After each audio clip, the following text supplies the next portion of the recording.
Plus de 70 élèves et des enseignants avaient été enlevés à Kaya le 1er septembre, dernier épisode en date d'une série d'enlèvements de masse dans des écoles et des collèges perpétrés depuis le début de l'année par des hommes lourdement armés, qualifiés localement de bandits. Au total, 75 otages du lycée public de Kaya ont été libérés dimanche soir.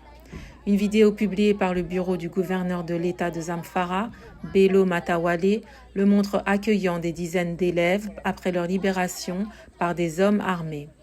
Selon les sources du gouvernement, ils semblaient en forme et indemnes.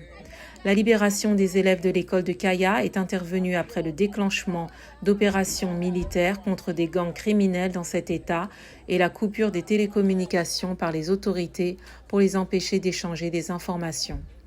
Selon des sources sécuritaires, ils ont été libérés par leurs ravisseurs en échange de la promesse de laisser passer ces derniers hors de la forêt où ils s'étaient retranchés, l'armée ayant encerclé leur camp. Les gangs criminels sévissent depuis longtemps dans les États du nord-ouest et du centre du Nigeria, où ils mènent des raids violents pour piller des villages, voler du bétail et enlever des habitants pour obtenir des rançons. Ces derniers temps, ils s'en prennent tout particulièrement aux écoles. Plus de 1000 élèves ont été ainsi enlevés cette année au cours d'une série d'attaques.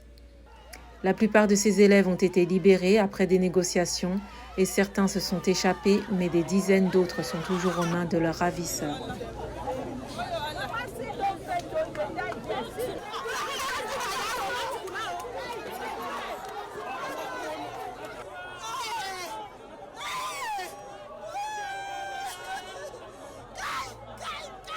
It's the assurance we have from God. And God who has started it, He will do it.